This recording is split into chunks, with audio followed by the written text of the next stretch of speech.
सोचिए, दुनिया के उस समुद्री रास्ते पर जहां से दुनिया की करीब 20% ऑयल और एलएनजी सप्लाई गुजरती है। अगर कोई देश अचानक कह दे कि अब ये इलाका हमारा होगा, तो क्या होगा? यही दावा अमेरिकी राष्ट्रपति डोनाल्ड ट्रंप ने किया है। ट्रंप ने कहा है कि ईरान को हराने के बाद वह जल्द ही स्ट्रेट ऑफ हॉर्मुज को अमेरिकी टेरिटरी घोषित कर देंगे। अब सवाल है, क्या अमेरिका वाकई हॉर्मुज पर कब्जा करने की तैयारी कर रहा है? और अगर ऐसा हुआ तो ईरान क्या करेगा? क्योंकि ट्रंप के इस बयान के बाद ईरान की तरफ से जो जवाब आया है, उसने पूरे मामले को और ज्यादा गर्मा दिया है। पूरी कहानी क्या है बताएंगे इस रिपोर्ट में।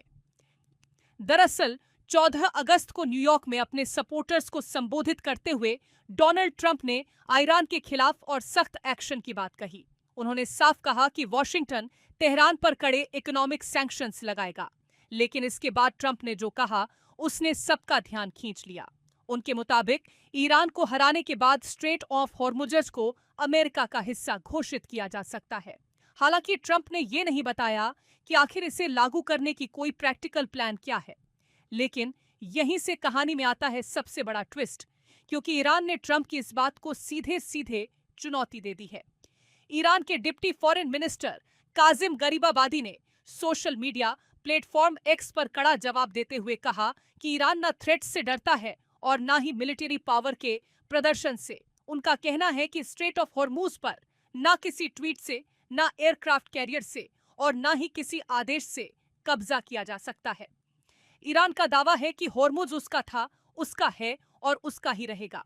और सबसे बड़ा बयान, ईरान ने साफ कर दिया कि हॉर्मुज कब खुलेगा और कब बंद होगा, इसका फैसला ईरान करेगा।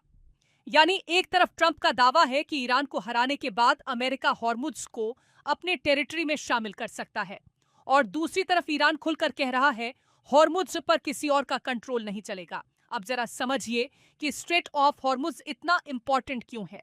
ये सिर्फ एक समुद्री रास्ता नहीं है, दुनिया की एनर्जी सप्लाई के लिए ये एक बेहद क्रिटिकल रूट है। हर दिन बड़ी मात्रा में क्रूड ऑयल और एलएनजी इसी रास्ते से दुनिया के अलग अलग हिस्सों तक पहुंचता है। यही वजह है कि जब भी हॉर्मुज को लेकर टेंशन बढ़ती है, इसका असर सीधे इंटरनेशनल ऑयल मार्केट पर दिखाई देता है। और इस बार भी ऐसा ही देखने को मिल रहा है। तेल की कीमतों में तेजी आई है और ब्रेंट क्रूड करीब $90 प्रति बैरल के आसपास पहुंच गया है। अमेरिका में भी पेट्रोल प्राइसेस बढ़कर करीब $4 प्रति गैलन तक पहुंच गई हैं। अब सवाल ये है कि इतनी महंगी होती एनर्जी के बीच ट्रंप अमेरिकन से क्या कह रहे हैं।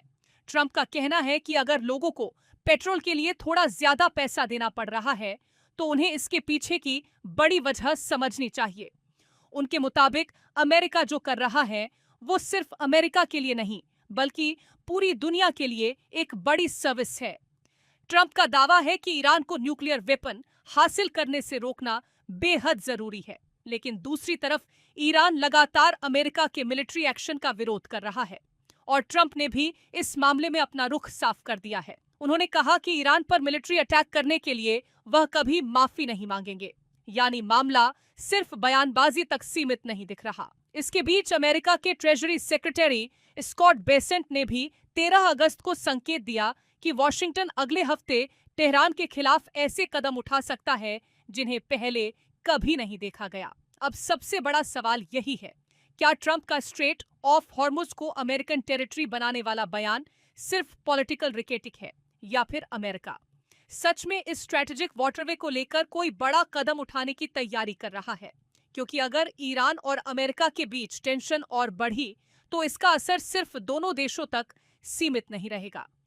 इसका सीधा असर ऑयल प्राइसेस, पेट्रोल प्राइसेस और पूरी ग्लोबल इकोनॉमी पर पड़ सकता है। और अगर हॉर्मुज को लेकर दोनों देशों के बीच कॉन्फ्रंटेशन बढ़ता है, तो दुनिया की नजर अब सिर्फ वॉशिंगटन और तेहरान पर नहीं, बल्कि स्ट्रेट ऑफ हॉर्मुज पर भी टिकी रहेगी। क्योंकि ये सिर्फ पानी का रास्ता नहीं, ये दुनिया की एनर्जी सप्लाई की सबसे अहम लाइफलाइंस में से एक है। आप इस पूरे मामले को लेकर क्या सोचते हैं? अपनी राय हमें कमेंट सेक्शन में जरूर बताएं। साथ ही और भी अपडेट्स के लिए जुड़े रहे।